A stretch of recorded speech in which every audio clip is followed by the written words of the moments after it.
Hi dear! May nag-message sa akin nung isang araw, ilalabas na daw nila yung episode ng interview sa munting podcast na pinuntahan ko last year. Akala ko hindi na to ilalabas, bigla na naman tuloy akong kinabahan. Tara, samahan niyo ako, ikukwento ko kung ano nga bang nangyari nung araw na yon. 2 linggo nga pala bago ang araw na to, may nag-message sa akin sa TikTok. Nagtatanong kung pwede ba daw akong ma-invite sa kanilang munting podcast. At nako, hindi ko alam kung bakit ako pumayag. Buti na lang, nung araw na yon nandito si Rain sa Osaka kaya nagpasama ako sa kanya papunta dun sa lugar kung saan gaganapin yung interview. Naalala ko pa, pangiti-ngiti pa ako dito pero yung totoo niyan sobrang kabado na talaga ako at hindi ko alam kung ano nga ba yung pinapasok ko.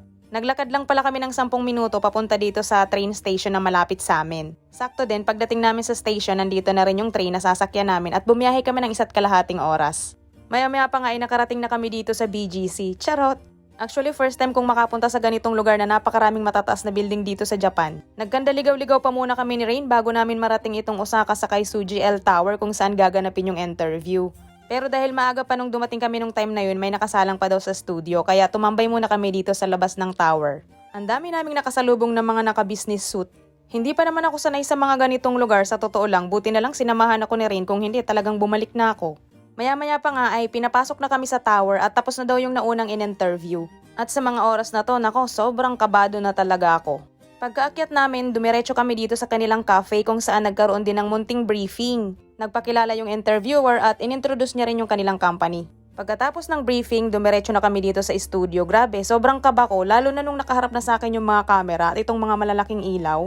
Napatanong na talaga ako sa sarili ko kung tama ba tong pinasok ko. Hay nako, Diyos ko Lord. And today we welcome Jade here. Thank you so much for coming. You work here in Japan as a technical trainee at a food production company. At nagsimula na nga kaming mag-usap ni Toby. Si Toby nga pala yung interviewer, sa kanya yung Unpacking Japan. Alam mo ba dear, sa totoo lang, medyo nag-prepare naman ako ng konti. Pero nung nasa harap ko na si Toby at kung paano siya magsalita sa akin ng English, ewan ko ba, parang sobra akong nabablanko. Akala ko madali lang, grabe sobrang nakaka-tense pala talaga to. Actually, medyo madadali lang naman talaga yung mga tanong, pero nahirapan akong i-deliver yung mga sagot ko. Yung mga English ko dyan, ako sobrang bara-bara talaga. Kaya dear, ngayon pa lang, naku, pasensya na sa mga English ko dyan, lalo na sa mga grammar. Naku po, Diyos ko Lord. Sobrang kabado talaga ako that time tapos natitense at hindi pa maganda yung pakiramdam ko. Actually, parang nagka-anxiety pa nga yata ako after ng interview na to kasi iniisip ko baka ako mabash talaga ng bonggang-bongga. Anyway, kaya pala ako pumayag na pumunta sa interview na to kasi parang naisip ko baka once in a lifetime lang to yung may ganitong eksena na may mag-interview sa akin tas foreigner pa.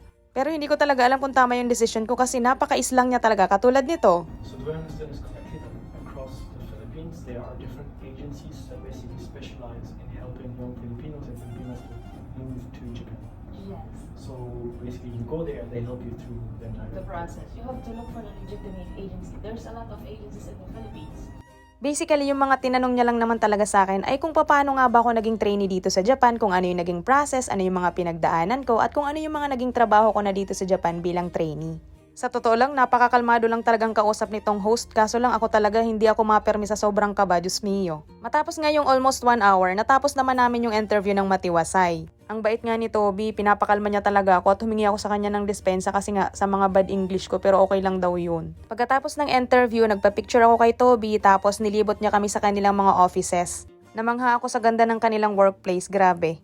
Hindi na rin kami nagtagal sa office nila at gumayak na rin kami pauwi. At habang pauwi ako, iniisip ko kung tama nga ba talaga yung decision ko. Dear, kung gusto mong mapanood, Unpacking Japan ang kanilang pangalan dito sa TikTok. Bahala na si Batman, wag mo sana akong pagtawanan dear. Basta ang takeaway ko sa experience na to, face your fears.